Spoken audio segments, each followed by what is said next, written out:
ദൈവ തിരുനാമത്തിന് മഹത്വം ഉണ്ടാകട്ടെ.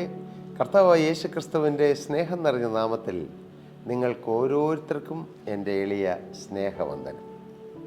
നാം നാളുകളായി ദൈവവചനത്തിൻ്റെ അടിസ്ഥാനത്തിൽ നാം ചിന്തിച്ചും ധ്യാനിച്ചും അനുഭവിച്ചും വരുന്ന ഒരു സത്യമായിരുന്നുവല്ലോ വചനത്തിൻ്റെ ആഴം, വചനത്തിൽ നിറഞ്ഞു നിൽക്കുന്ന ഒരു സത്യം. എന്താണത്? ദൈവത്തിന് ഒരു കാര്യവും അസാധ്യമല്ലല്ലോ. ദൈവത്തിന് അസാധ്യമായതൊന്നുമില്ല. ദൈവത്തിന് സകലവും സാധ്യമാണ്. കർത്താവിന് സ്തോത്രം.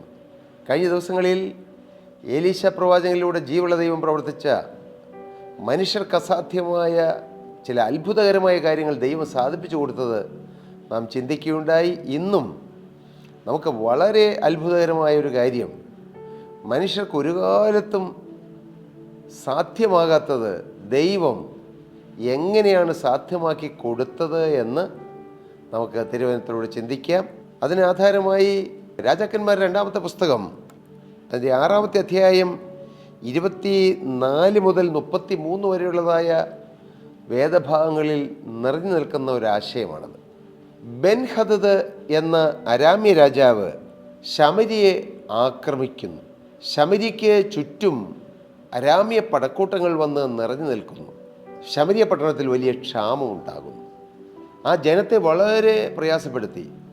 കാരണം നാം വേദപുസ്തകത്തിൽ എഴുതി വച്ചിരിക്കുന്നത് വായിച്ചാൽ, ഒരു കുഞ്ഞിനെ 2 സ്ത്രീകൾ ചേർന്ന് കൊന്നു തിന്നുവാൻ തക്കവണ്ണമുള്ള ക്ഷാമം വന്നു. അപ്പോൾ ക്ഷാമത്തിൻ്റെ കാഠിന്യം നിങ്ങൾക്ക് മനസ്സിലാകുമല്ലോ. ഞാൻ ആ സംഭവം വിവരിക്കുന്നില്ല, എങ്കിൽ വേദപുസ്തകത്തിൽ എഴുതി വച്ചിരിക്കുന്ന ഒരു സത്യമാണത്. അത്രമാത്രം കാഠിന്യം. മാത്രവുമല്ല, ഒരു കഴുതത്തലയ്ക്ക് 80 വെള്ളിക്കാശും 1/4 കപ്പ് പ്രാക്കാഷ്ടത്തിന് 5 വെള്ളിക്കാശും വരെ വില കയറി. കഴുതത്തലയും പ്രാക്കാഷ്ടവും വിലയില്ലാത്തത്. എന്നാൽ വിലയില്ലാത്തതിന് വലിയ വില, ക്ഷാമം വന്നതുകൊണ്ടാണ്. പ്രിയപ്പെട്ടവർ, ഇതിനോട് ചേർന്ന് ഞാൻ നിങ്ങളോട് ഒരു കാര്യം ഒന്ന് പറയാൻ ആഗ്രഹിക്കുന്നു.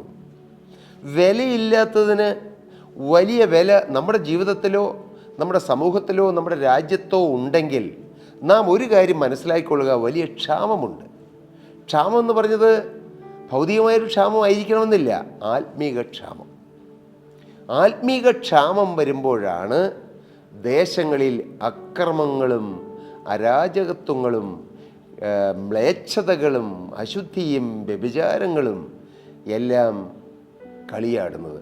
വിലയില്ലാത്തതിന് വില. കഴുതത്തലയ്ക്ക് വിലയില്ല. വെറുതെ കഴുതത്തല അത് വെറുതെ മറവ് ചെയ്യുകയുള്ളൂ, കുഴിച്ചിടുകയുള്ളൂ. പ്രാക്കാഷ്ടം അത് ആരും ഭക്ഷിക്കുന്നതല്ല. പക്ഷെ ഇപ്പോഴിതാ മനുഷ്യന് കഴിക്കാൻ മറ്റൊന്നുമില്ല. വിലയില്ലാത്തതിന് ഭയങ്കര വില. ഇന്ന് സമൂഹത്തിലേക്ക് നോക്കിയാൽ ആർക്കാണ് വില?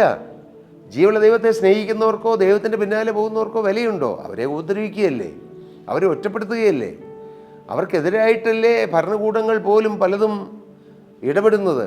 എന്നാൽ വിലയില്ലാത്ത ജീവൻ നയിക്കുന്ന എത്രയോ ആളുകളുണ്ട്. കഞ്ചാവിനും മദ്യത്തിനും മയക്കുമരുന്നിനും വ്യഭിചാരത്തിനും ദുഷ്ടതയ്ക്കും അക്രമത്തിനും കൈക്കൂലിക്കും അടിമകളായി നടക്കുന്ന അനേകരുണ്ട്. അവർക്കൊക്കെ സമൂഹത്തിൽ നല്ല വിലയാണ്. കാരണം പണമുണ്ടോ, വിലയുണ്ട്. ഞാൻ സാഹചര്യവശാൽ പറഞ്ഞേ ഉള്ളൂ. വിലയില്ലാത്തതിന് വിലയും വിലയുള്ളതിന് വിലയില്ലായ്മയും വരുന്നതാണ് ആത്മീക ക്ഷാമത്തിൻ്റെ ലക്ഷണം. നിങ്ങൾ തലമുക്കി ചുറ്റും നോക്കണം. നിങ്ങളുടെ വ്യക്തി ജീവിതത്തിൽ ആത്മീക ക്ഷാമമുണ്ടോ? കുടുംബത്തിൽ, നിങ്ങൾ ജോലി ചെയ്യുന്ന സ്ഥാപനത്തിൽ, നിങ്ങൾ വസിക്കുന്ന ദേശത്ത്, അല്ല നിങ്ങൾ പാർക്കുന്ന ആ രാജ്യത്തിൽ ആത്മീക ക്ഷാമമുണ്ടോ എന്നറിയാൻ മറ്റൊന്നും ചെയ്യണ്ട. വർത്തമാന പത്രങ്ങളോ ന്യൂസ് മാധ്യമങ്ങളോ നോക്കിയാൽ തന്നെ അറിയാൻ പറ്റും. എന്നാൽ ജീവനുള്ള ദൈവത്തിൻ്റെ പരിശുദ്ധാത്മാവ് ശക്തിയായി വ്യാപരിക്കുകയും ദൈവത്തിൻ്റെ കൃപ ദേശത്ത് പരക്കുകയും ചെയ്യുന്ന കാലങ്ങളിലെല്ലാം നന്മ വിളയാടും, അല്ലെങ്കിലോ തിന്മ വിളയാടും. അങ്ങനെ തിന്മയുടെ ഒരു കാലഘട്ടം, ക്ഷാമത്തിൻ്റെ കാലഘട്ടം, അവിടെ കുഞ്ഞുങ്ങളെപ്പോലും കൊന്നു തിന്നുന്ന കാലഘട്ടം. ആ കാലഘട്ടത്തിൽ പ്രവാചകനായ ഏലീശയും ആ കാലഘട്ടത്തിൽ ജീവിച്ചു.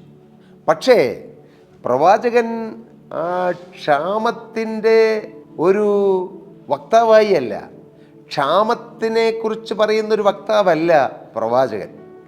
പ്രവാചകൻ ആരാണ്? സ്തോത്രം. 7-ാം അധ്യായത്തിലേക്ക് നാം വരുമ്പോൾ 1-ാമത്തെ വാക്യത്തിൽ പ്രവാചകൻ പറയുകയാണ്, അപ്പോൾ എലീശ യഹോവയുടെ അരുളപ്പാട് കേൾക്കുവീൻ. സ്തോത്രം. എലീശയ്ക്ക് സ്വന്തമായിട്ട് പറയാനൊന്നുമില്ല. എലീശയ്ക്ക് പറയാനുള്ള ദൈവത്തിൻ്റെ അരുളപ്പാടാണ്. കർത്താവിന് സ്തോത്രം. ആ നാട്ടിലെ രാജാവിന് പറയാനുള്ളത് സ്വന്തം അഭിപ്രായമാണ്. സ്വന്തം അഭിപ്രായം തന്നെയല്ല, രാജാവ് ജനങ്ങളോട് പറയുന്നത് എനിക്ക് നിങ്ങളെ തന്ന് പോഷിപ്പിക്കാനൊന്നും പറ്റുകയില്ല. രാജാവ് നെഗറ്റീവാണ്, ജനം ക്ഷാമത്തിലാണ്. പക്ഷേ പ്രവാചകൻ പോസിറ്റീവാണ്. ജീവുള്ള ദൈവത്തിൻ്റെ പരിശുദ്ധാത്മാവ് ഉള്ളവരെല്ലാം പോസിറ്റീവായിരിക്കും. അവരുടെ ആത്മജീവിതത്തിൽ മാത്രമല്ല, എല്ലാ തലങ്ങളിലും, ഭൗതിക തലങ്ങളിലും. ഒരുപക്ഷെ അവരുടെ ശരീരത്തിന് രോഗമോ ക്ഷീണമോ ഉള്ളപ്പോഴും, സാമ്പത്തികമായി ഞെരുക്കമുള്ളപ്പോഴും അവർ പോസിറ്റീവായിരിക്കും. എങ്ങനെയാണ് ഈ പോസിറ്റീവ്നെസ് കിട്ടുന്നത്? ജീവുള്ള ദൈവത്തിൽ നിന്നുള്ളതായ അരുളപ്പാടുകളും വചനവും പരിശുദ്ധാത്മാവിൻ്റെ കൃപയും അവരുടെ മേൽ വരുമ്പോൾ അവർ പോസിറ്റീവാകും. അവരുടെ നാവിൽ നിന്ന് വരുന്ന വാക്കുകളും വചനങ്ങളും പോസിറ്റീവായിരിക്കും. അത് ശുഭാപ്തി വിശ്വാസം പകരുന്നതായിരിക്കും. 7-ാം അധ്യായം 1-ാമത്തെ വാക്യം വായിക്കുമ്പോൾ ഈ വലിയ കഠിനക്ഷാമത്തിൻ്റേതായ ആ സാഹചര്യത്തിൽ എലീശ പറയുകയാണ്, അപ്പോൾ എലീശ യഹോവയുടെ അരുളപ്പാട് കേൾപ്പീൻ. നാളെ ഈ നേരത്ത് ശമര്യയുടെ പരുവാതിക്കൽ ശേക്കലിന് 1 സെയ കോതമ്പുമാവും ശേക്കലിന് 2 സെയ യവവും വിൽക്കുമെന്ന് യഹോവ അരുളി ചെയ്യുന്നെന്ന് പറഞ്ഞു. ഒരുപക്ഷെ ശമര്യയിലുള്ള എല്ലാവരും അതിനെ എതിർത്ത് കാണും. ശമര്യയിലുള്ള എല്ലാവരും അതിനെ പുച്ഛിച്ച് കാണും. എവിടെ കഴുതത്തലയും പ്രാകാഷ്ടവും പോലും കിട്ടാനില്ല, പിന്നെയാണോ കോതമ്പുമാവും യവവും കിട്ടുന്നത്? അതേ പ്രിയരെ, ജീവനുള്ള ദൈവം തൻ്റെ പ്രവാചകരിലൂടെ ഒരു കാര്യം പറഞ്ഞാൽ അതങ്ങനെ തന്നെയാണ്. സ്തോത്രം. ഞാൻ നിങ്ങളോട് പറയട്ടെ, ജീവനുള്ള ദൈവത്തിൻ്റെ പരിശുദ്ധാത്മാവ് നിറഞ്ഞു നിൽക്കുന്ന ഏതെങ്കിലും പ്രവാചകരിലൂടെ, മകനെ, പ്രിയ മകളെ, നിനക്ക് ഒരു വാഗ്ദത്തമോ നിനക്കൊരു പ്രവചനമോ കിട്ടിയിട്ടുണ്ടെങ്കിൽ അതങ്ങനെ തന്നെ. പിന്നെ അതിനെക്കുറിച്ച് ഒന്നും സംശയിക്കുക പോലും വേണ്ട. അതങ്ങനെ നടക്കുമോ? അല്ല 50% നടക്കുകയുള്ളായിരിക്കുമോ? ഇന്ന് എൻ്റെ ആയുസ്സിൽ നടക്കുമായിരിക്കുമോ? ഇങ്ങനെയൊന്നും ചിന്തിക്കേണ്ട. അത് നടന്നത് തന്നെ. സ്തോത്രം.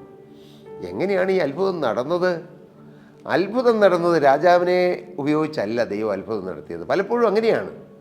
വലിയ പ്രമാണികരെയും വലിയ ഉന്നതന്മാരെയും സമൂഹത്തിലോ രാഷ്ട്രീയത്തിലോ സാമൂഹികമായി വലിയ വലിയ പ്രതാപത്തിലിരിക്കുന്നവരെ കൊണ്ടല്ല പലപ്പോഴും ദൈവം അത്ഭുതം പ്രവർത്തിക്കുന്നത്, നിസ്സാരരെ കൊണ്ടാണ്. ഇവിടെ ദൈവം അത്ഭുതം പ്രവർത്തിച്ചത് 4 കുഷ്ഠരോഗികളെ കൊണ്ടാണ്. എന്ത്? കുഷ്ഠരോഗികൾ കൊണ്ട് അത്ഭുതം പ്രവർത്തിക്കുന്ന ദൈവമെന്നോ? അതേ പറയേ, ദൈവത്തിന് അത്ഭുതം പ്രവർത്തിക്കാൻ വലിയ ആളുകൾ വേണമെന്നൊന്നുമില്ല, വലിയ ഭരണാധികാരികൾ വേണമെന്നുമില്ല. മകനെ, നിൻ്റെ ജീവിതത്തിൽ കുറവുകൾ കാണും, നിൻ്റെ ജീവിതത്തിൽ പോരായ്മ കാണും. പക്ഷേ നിന്നിൽ നിന്നുകൊണ്ട് അത്ഭുതം പ്രവർത്തിക്കാൻ ജീവനുള്ള ദൈവത്തിന് കഴിയും. കുഷ്ഠരോഗി എന്ന് പറഞ്ഞാൽ സമൂഹത്തിൽ നിന്ന് ഒറ്റപ്പെട്ടവനാണ്, സമൂഹത്തിൽ വരാൻ സാധ്യതയുള്ളവനല്ല.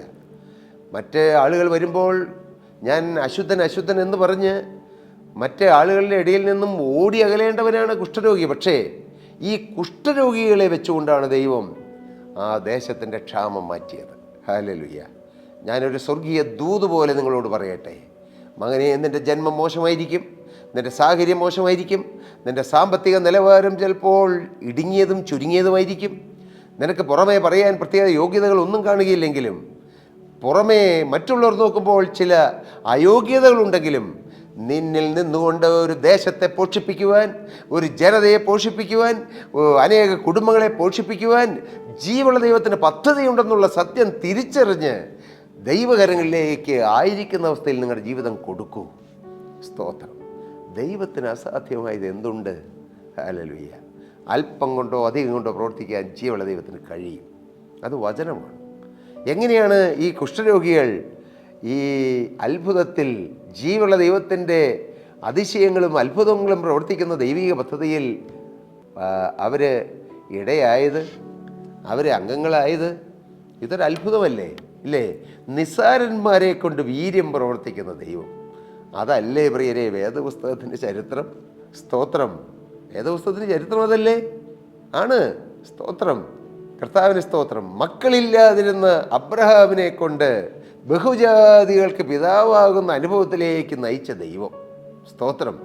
വിക്കനായ മോശയെ കൊണ്ട് 600,000 വിടുവിച്ച ദൈവം. മക്കളില്ലാത്ത ഹന്നയെ കൊണ്ട് പ്രവാചകന് ജന്മം കൊടുപ്പിച്ച ദൈവം. ഇങ്ങനെ നോക്കിയാൽ എത്രയെത്ര ആടുകളെ നോക്കിക്കൊണ്ട് മലഞ്ചെരുവിലൂടെ നടന്ന ദാവീദിനെ ഇസ്രായേലിൻ്റെ രാജാവായി കയ്യിൽ പൊൻചെങ്കോല് കൊടുപ്പിച്ച ദൈവം. കർത്താവിന് സ്തോത്രം. ഇങ്ങനെ പറഞ്ഞാൽ അതിൻ്റെ ലിസ്റ്റുകളങ്ങ് നീളും. പുതിയ നിയമത്തിലേക്ക് വരുമ്പോൾ മീൻ ഒഴുമ്പുന്ന 6 മുക്കുവന്മാരെ കൊണ്ട് ഒരൊറ്റ പ്രസംഗം കൊണ്ട് 3000 മാനസാന്തരപ്പെടുത്തിയ ജീവനുള്ള ദൈവം.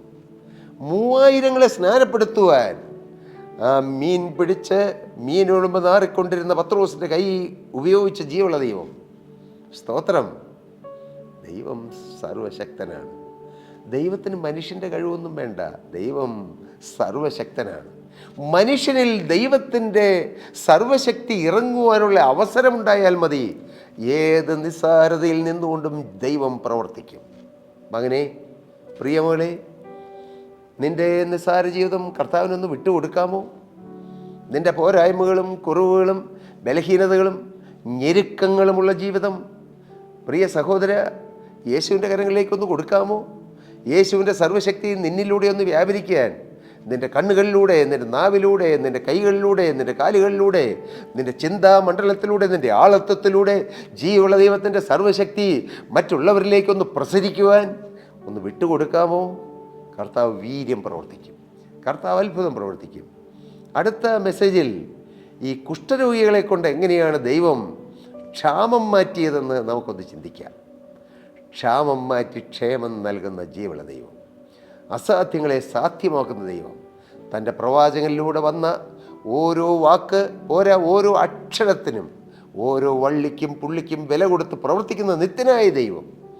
ആ ദൈവത്തിൻ്റെ വൻ കാര്യങ്ങൾ എങ്ങനെ നടന്നുവെന്ന് നമുക്ക് ചിന്തിക്കാം. അത് രാജാവിനെ അത്ഭുതപ്പെടുത്തി, ആ ശമരിയിലുള്ളവരെ അത്ഭുതപ്പെടുത്തി, ആ ദേശത്തെ മുഴുവൻ അത്ഭുതപ്പെടുത്തി. അവർ സമൃദ്ധിയിലേക്ക് വരുവാനിടയായി. നിങ്ങളുടെ ജീവിതം അനുഗ്രഹത്തിലേക്കും സമൃദ്ധിയിലേക്കും ആത്മീയമായിട്ടാകട്ടെ ഭൗതികമായിട്ടാകട്ടെ വരാൻ ആഗ്രഹിക്കുന്നെങ്കിൽ നിങ്ങൾ ഓരോരുത്തരും നിങ്ങളുടെ ജീവിതം യേശുവിന് കൊടുക്കൂ. ദൈവിക പദ്ധതിക്ക് വേണ്ടി സമർപ്പിക്കൂ. ദൈവം നിങ്ങളെ അനുഗ്രഹിക്കട്ടെ എന്ന് പതിവ് പോലെ ഞാൻ പ്രാർത്ഥിക്കുകയാണ്. അതാണ് എൻ്റെ ആഗ്രഹം. ഈ വാക്കുകൾ കേൾക്കുന്ന ഓരോരുത്തരും അല്ല പ്രിയരെ, എല്ലാവരും അനുഗ്രഹിക്കപ്പെടട്ടെ എന്നാണ് എൻ്റെ എളിയ പ്രാർത്ഥനയും എൻ്റെ എളിയ ആഗ്രഹവും. നിങ്ങളെ കർത്താവ് നടപടിയായി അനുഗ്രഹിക്കട്ടെ. ദൈവനാമം മഹത്വപ്പെടട്ടെ. പ്രിയ സഹോദരി സഹോദരങ്ങളെ, താഴെ കാണുന്ന നമ്പറിൽ ഞങ്ങളെ കോൺടാക്റ്റ് ചെയ്താൽ നിങ്ങൾക്ക് ഏതെങ്കിലും പ്രാർത്ഥനാ വിഷയങ്ങളോ മറ്റേതെങ്കിലും കാര്യങ്ങളോ ഞങ്ങളുമായി ഡിസ്കസ് ചെയ്യാനുണ്ടെങ്കിൽ അതിനുള്ള അവസരങ്ങൾ ഉണ്ടാകുമെന്ന് നിങ്ങളെ സ്നേഹത്തോടെ അറിയിക്കട്ടെ. ദൈവനാമം മഹത്വപ്പെടട്ടെ. സ്തോത്രം.